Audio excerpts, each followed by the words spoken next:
Sergeant Preston of the Yukon. On King, on you huskies. Gold discovered in the Yukon. Back to the days of the gold rush. And the adventures of Sergeant Preston and his wonder dog, Yukon King, as they meet the challenge of the Yukon in their relentless pursuit of lawbreakers.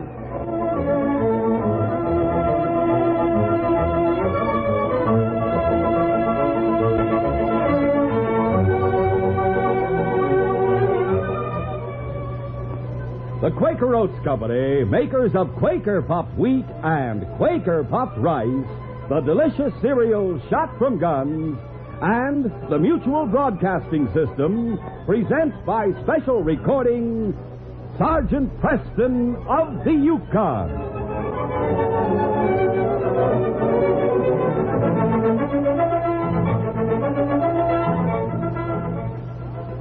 Our adventure will begin in just a moment. What do the initials GOC stand for? You'd better know, because someday they may save your life. GOC stands for the Ground Observer Corps, the vital civilian arm of our nation's air defense system.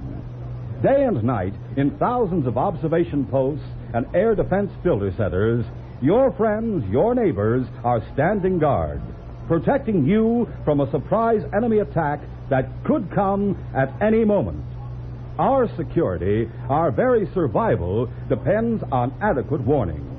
Our radar network is in constant operation, but only human eyes and ears can fill the gaps in our radar system. Do your part. Serve just a few spare hours a week. 1 million volunteers are desperately needed. Contact Civil Defense and join the Ground Observer Corps today. You're really needed. This message is brought to you as a public service.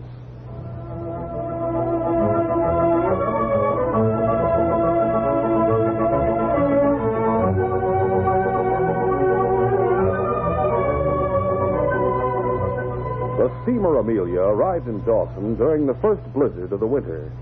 Ice had already formed on the river, and it was clear that the Amelia would be tied up on the Dawson waterfront until spring. But the crew had been aware of that possibility before they left St. Michael.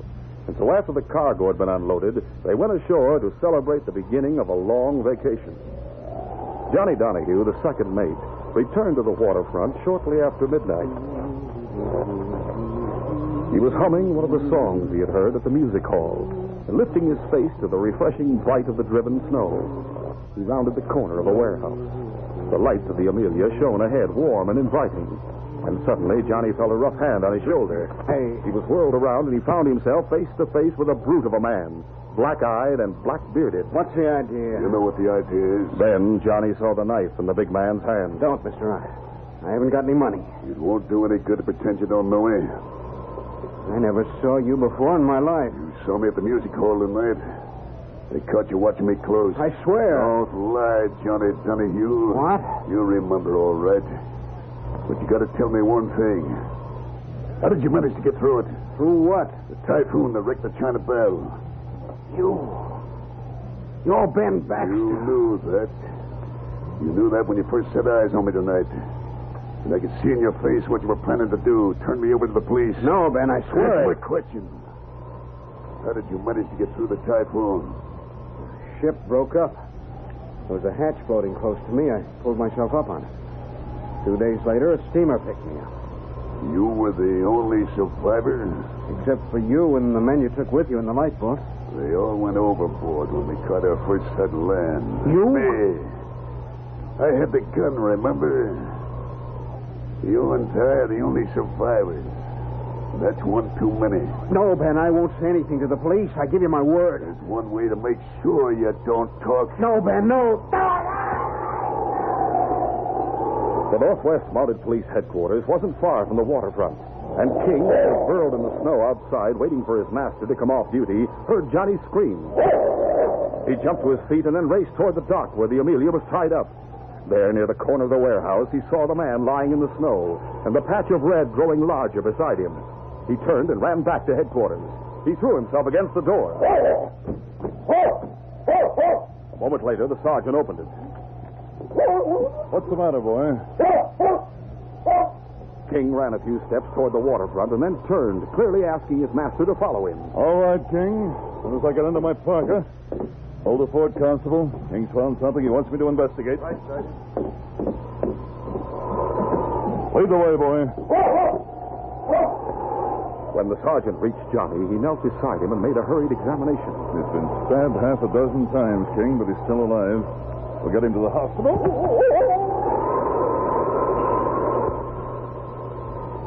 Crimes of violence were rare in Dawson, and the miners were indignant over the assault on Johnny Donahue. The bulletins from the hospital became the most important news in town. And when there was a decided improvement in the young mate's condition on the second or third day, there was a real celebration. But it was not until the following morning that Johnny was strong enough to answer any questions. This is Sergeant Preston, Johnny. Hi. We'd like to know who stabbed you. It was Ben Baxter. The sergeant turned to Constable Downey. You know Baxter, Jim? Oh, yes, Sergeant. If he's still in town, pick him up. Right. Now then, Johnny, I'd like to hear a little more about this. How did it happen and why? It was easy enough. He followed me from the music hall and let me have it when we reached the waterfront. And the why? He thought I recognized him. I didn't. I wouldn't have with that beard covering most of his face. And it had been over 2 years. Since what? Since Ben was the bosun of the China Belle. I was the third mate. We were on our way from Borneo to Manila when the typhoon hit us in the Sulu Sea. It was the worst storm I ever saw. And after 24 hours, the ship began to break up. There was nothing to do but abandon her. I was at the wheel when the captain went below to get his papers and his money box. He didn't come back. The first mate had been washed overboard. The second mate had been killed when the foremast cracked and hit him as it fell. That made me second in command of the skipper. When he didn't show up, I turned the wheel over to one of the men and went below myself. I found the captain in his cabin, dead, with a bullet through his heart. And the ship's papers and the money box were gone. I rushed up to the deck, and the seaman, Marty Jones it was, met me at the top of the companionway. Mr. Donahue. Marty, the captain's been murdered. It must have been Baxter who did it. Where is he? That I know. He stove in all the lifeboats but the one in the stern, and he's got 6 men low on that now. Has he gone crazy? He has the captain's money box and the captain's pistol. There's no stopping him. He means to take off and leave the rest of us to go down with the ship.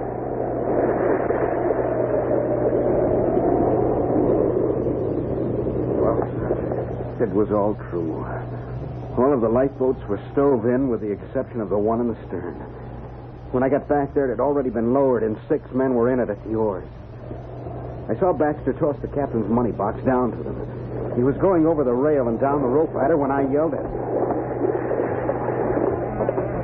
Baxter, stop! There where you are, Mr. Donahue.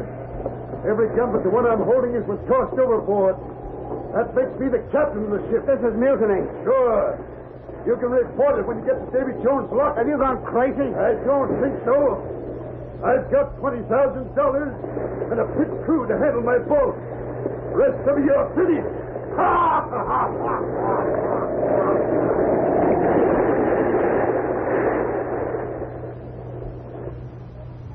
Sergeant, the other night, just before he stabbed me, Baxter told me he'd killed every one of the men he'd taken with him as soon as they sighted land.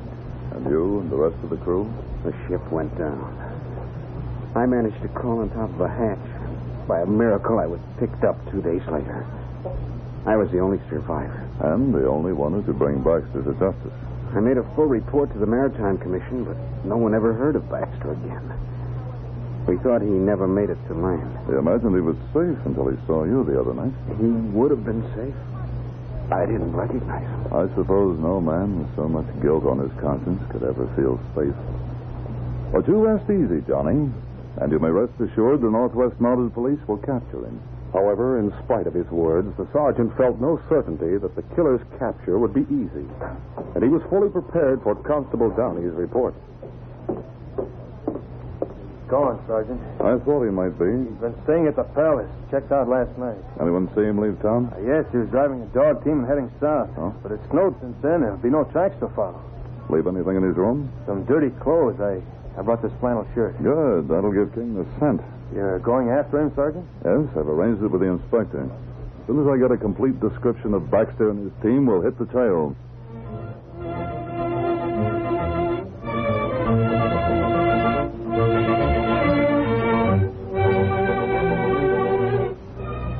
We'll continue our adventure in just a moment.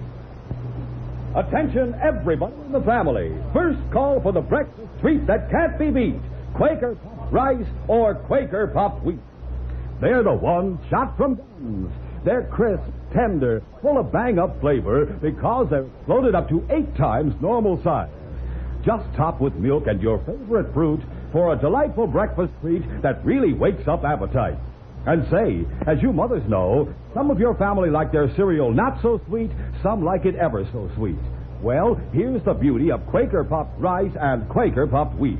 They're the good natural grains with the sunny natural flavor that old Mother Nature puts into them. They're not factory sweetened, and no sugar is added. Your family can sweeten them the way they like them, with just the amount of sugar they like. So, for an appetite waker-upper every morning, let your whole family enjoy the one shot from guns. Delicious, nourishing Quaker Puffed Rice or Quaker Puffed Wheat.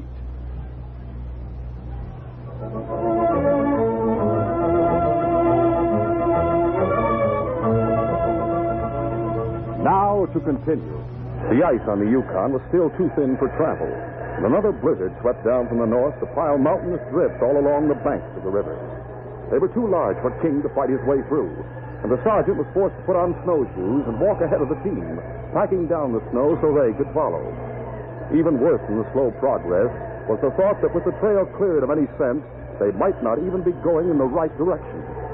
Still, the sergeant continued heading south, and at Buck Martin's way cabin at the mouth of Indian Creek, he found his reward. Buck, I'm on the trail of a killer. I hope he's passed this way.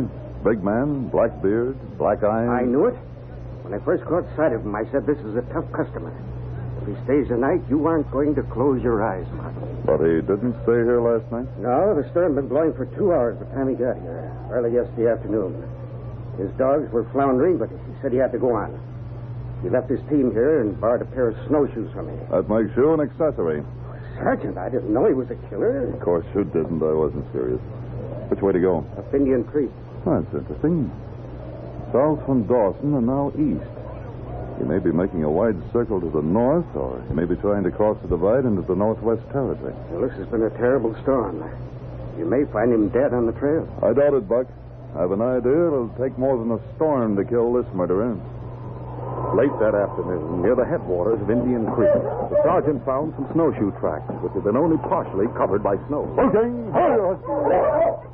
He stopped the sled and let King sniff Ben Baxter's shirt and pointed to the tracks. King took one more sniff and then... Without hesitation, King started north, the same direction the tracks were heading. Good boy. Must be a long way ahead, but you'll be able to follow his trail from now on.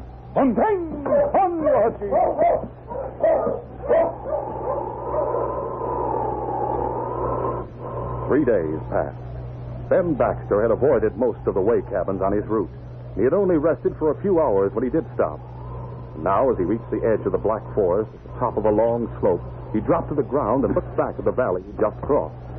There was something moving at the far end. Hey, what? Quickly, he pulled a spyglass from his knapsack and adjusted it. Sergeant Preston. None of you must have talked. I should have put a bullet through instead of using the knife. I've got to keep moving. He pulled himself clumsily to his feet and started on into the forest, following an old game trail. It grew dark within the next hour, and when he saw the lights of a cabin ahead of him, his instinct was to swing away from it. But someone hailed him. A young trapper waved to him. Hello. Someplace to spend the night? Well, yeah. Well, you're welcome, stranger. My partner and I haven't had company for over a month. Are you hungry? Sure am. Supper should be on the table. Just a second while I pick up this firewood. Here, I'll give you a hand. Oh, no need for that. There isn't much. Yeah, I got it. Come on. Yeah. This will be a real treat. Hey, Matt! We have company. Open the door. Yeah, I'll open it for you. All right, thanks. Go on in. As the trapper entered the cabin, Ben brought the barrel of his revolver down hard, and the trapper slumped to the floor. His partner stared at Ben across the supper table. Get your hands up and stand with your face to the wall. No. Do as I say. I'll put a bullet through you. All right. But instead of turning toward the wall, the second trapper whirled and ran for the door at the rear of the cabin. Before he could open it, however, Ben was on top of him and brought down his revolver once more. The Northwest Mud always helps the helpless, huh? Well, that's as good a way to set an ambush as any. Swiftly, Ben bound the two trappers hand and foot. Then he wolfed some food. Afterwards, he tossed the first trapper over his shoulder and left the cabin.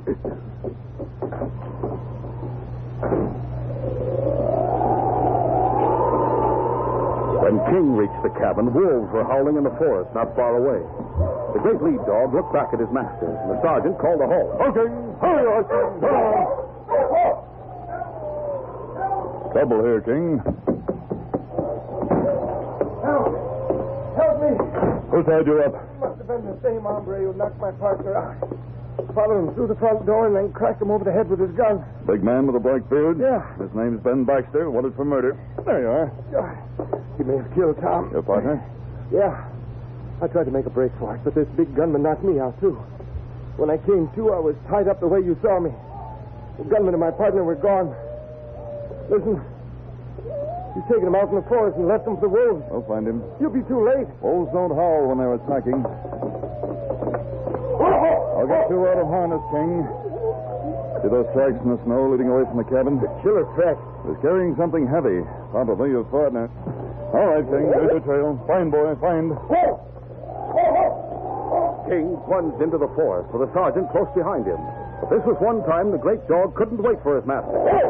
On he ran, deeper and deeper into the forest, until at last he reached the small clearing, just as the wolf pack was closing in on the still figure of the young trapper. King charged. Wolfpack turned on him, but he slashed right and left until he had forced a way through to the trapper. There he stood at bay, ready to defend the fallen man to the death.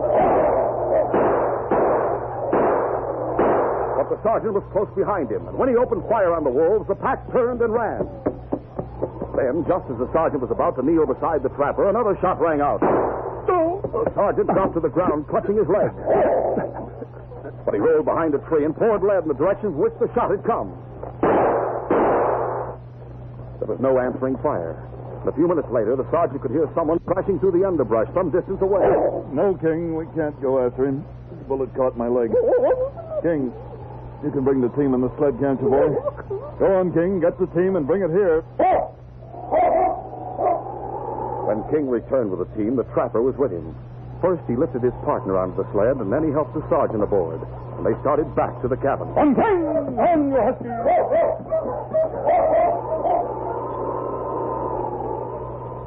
The Black Forest trading post was 5 miles beyond the trapper's cabin. When Ben Baxter arrived there, he was desperately tired. But he felt sure the sergeant wouldn't be able to follow him for some time with a bullet in his right leg. Baxter needed rest, and he needed a dog team to continue his flight. Both could be obtained at the post.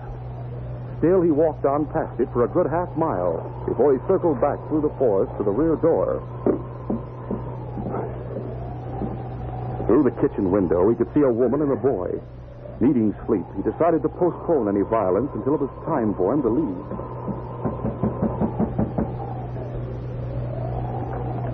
Hello. Hello, son. I wonder if your pa could put me up for the night. My pa isn't here. He's gone to Beaver City. Well, ask your ma then, eh? Pa told me I was the man around the post while he was gone, and, well, I don't think we can put you up. No, buddy, we've never refused a night's lodging to a traveler as long as we've been running the post. Of course you may, stranger. Come on in. Well, thank you, ma'am. I'm Martha Haynes, and this is Buddy. I'm pleased to meet you. They call me Smitty. How do you do? Would you like something to eat? No, thanks. Just some warm place where I might roll up in a blanket. We'll put a cot in the store for you, right next to the stove. You'll be real comfortable there. Go get that canvas cot and set it up, buddy. All right, Ma. If you say so. And so it happened that Ben slept in the store that night. He didn't bother to undress, simply pulled off his boots. And tired as he was, he slept like a dead man.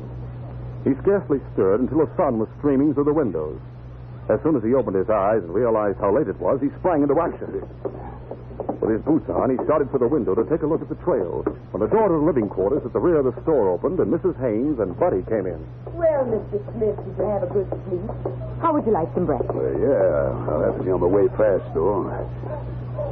Say, are those your dogs I hear? Nope. Those are out here now. There's somebody coming down the trail. I'll go see. It could be your father. Nope. Nope, they're coming from the wrong direction. Hey, I know that team. You do? Sure, that's King of the League. Huh? He's working loose. Looks to me like he's on the trail of some crooks. Get away from that window. Let me see. Say, quit push. It is. Sergeant's riding the sled instead of standing up and back. What do you make of that, Ma? Why, I don't know. What are you opening that window for? Keep away from me. I'm going to stop that Mountie once and for all. I told you he was a crook. I told you. And the sergeant's after him. I'll fill him full of lead. No, you won't. Wait and see. You won't shoot anybody, see? I took all the bullets out of your gun last night when you were asleep. Why, you little imp. Where are they? I threw them out in the snow. Go and look for them. I'll break your neck. Take your hands off him. I'll attend to him later. You'll have some more ammunition that'll fit this gun. Where is it? I took it all and hid it in the woods. Try and find it. Where? Let go of him. Let go Not of a him. chance. Look, I still have a knife. I'm going to take this boy out in the kitchen. The knife will be at his throat every minute. You get rid of the sergeant. Tell him I headed north before daylight. If you don't get rid of him, your boy will die. You understand that? You wouldn't dare. Oh, wouldn't I? I'm wanted for half a dozen murders now. One more won't make any difference. All right, I'll do as you say. You'll keep your mouth shut. Oh. Shut, I said. All right, get going out in the kitchen.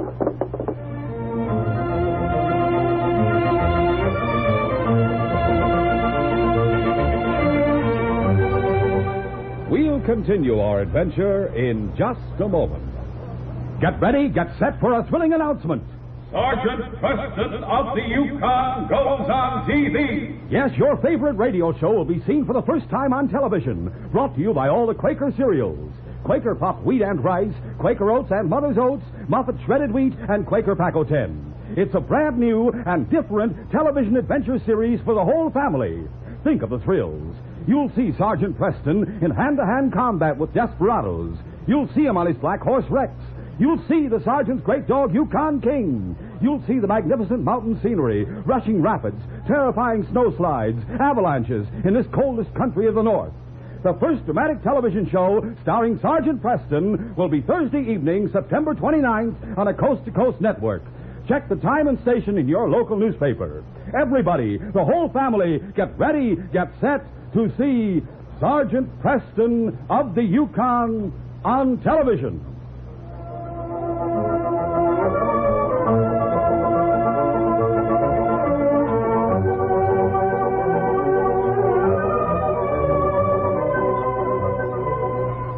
Now to continue. Mrs. Haynes sank to the cot and buried her head in her hands as the sergeant stopped his team out in front. But when the door opened, she rose to her feet and tried to compose herself. The sergeant was walking with the help of his rifle, and King trotted in beside him. Good morning, Mrs. Haynes. Good morning, Sergeant. Oh, you've been hurt. Yes, I managed to stop a bullet last night, but it isn't serious. I see you have a cot set up out here. Traveler last night? Yes, Sergeant. Big man with a black beard? Yes, his name was Smith. He has other names. Well, he left here some time ago. He took the trail to the north. I saw the tracks. King, of course, knew the man they'd been following was out in the kitchen, and now he growled to attract the sergeant's attention. The sergeant was looking straight into Mrs. Haynes' eyes. They were filled with terror, and the sergeant could guess the possible reasons. As a matter of fact, you've been entertaining a fugitive from justice, Mrs. Haynes. You can help me getting after him. Here, boy. Go on. I'll see you later, Mrs. Haynes. You're always welcome, Sergeant. Mrs. Haynes sank down on the cot again as the door closed. The kitchen door opened as the sergeant drove away. He's gone. I'll see for myself. Move along, Buster. My name is Butt. And keep that knife away from me. Yeah, there he goes around the bend. Now we'll have to move fast. Put some supplies in my knapsack, missus. Flour, tea, matches, beans, bacon. Load it up. All right, you'll never get away from Sergeant Preston. Won't I, though? He'll get ya. By the time he finds out I'm not on the trail ahead, I'll have your dog team harnessed and I'll be traveling south. But before I go, you're going to show me where you hid that ammunition. You hurry up with those supplies. I'm hurrying as fast as I can. Martha took as long as she could to fill Ben's knapsack with food. But at last, it was impossible to delay any longer. The knapsack was filled. Ben ordered Buddy to take it. And then he pushed the boy ahead of him toward the kitchen door. Get moving, Sprout. First, you find the ammunition. Afterward, you're coming with me. You're not taking him with you. Of course I am. You'll make a fine shield to stop bullets. If any come my way, open the door, boy. When the door was opened, Buddy was suddenly pulled from Ben's grasp and pushed aside. Ben found himself face to face with the sergeant. He slashed at him with his knife, but the sergeant deflected the stroke with the butt of his rifle and then followed through. The heavy wood stock clashed solidly against Ben's head, and the big man dropped to the floor. Buddy, are you all right? Yes, Mom. Sergeant, I couldn't say anything. He had Buddy out in the kitchen with a knife at his throat. King told me he was out there, but your face told me it would be dangerous to open that kitchen door. We drove down the trail until the trees hit us, and then circled back through the woods. That was slick. Boy, is he out cold. Would you like to put the handcuffs on him? I sure would. Here you are, son. He said he was wanted for a half a dozen murders. Is that right, Sergeant? Not in the Yukon, buddy. His murders were committed thousands of miles from here. They'll be sent back to stand trial for them. He's traveled a long, long way, and he'll travel still farther. He'll find the just penalty for his crimes waiting at the end of the trail when the judge says this case is closed.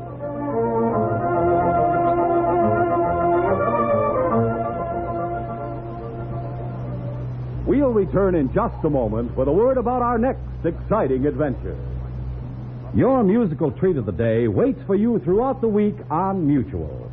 Each Tuesday and Thursday evening, it's time for Eddie Fisher and a session of music as everyone likes it.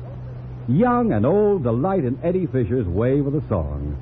And he's joined on every show by Fred Robbins as MC, Alex Stordo's orchestra, and outstanding guest stars. Every Saturday, the teenager's favorite, Johnny Desmond, brings Phonorama Time and a roundup of the newest and best in popular recordings. On Sundays, the Enchanted Hour presents favorite music from the world's best-loved composers. Every weekday also means time for Hawaii Calls and authentic melodies of the islands. Music fills Mutual's air throughout the week. Hear the Eddie Fisher Show, Johnny Desmond with Phonorama Time, Enchanted Hour, and Hawaii Calls on Mutual throughout the week over most of these stations.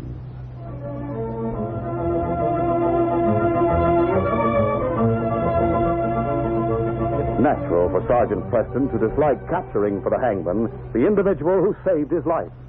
The Mountie doesn't suspect that he was snatched from the jaws of death only so the rescuer who hated lawmen could send him to a far more painful end. Be sure to hear this next exciting adventure.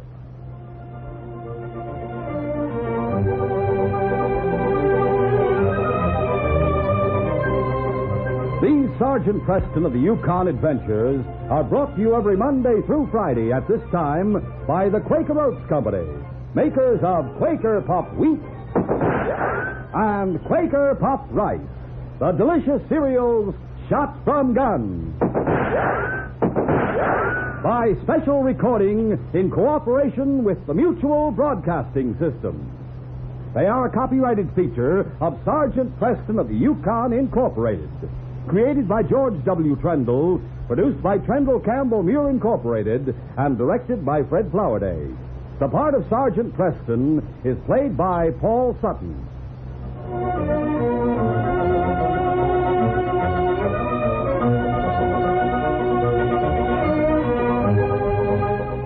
This is J. Michael wishing you goodbye, good luck, and good health from Quaker Puffed Wheat and Quaker Puffed Rice. So long. This is Mutual, Radio Network for all America.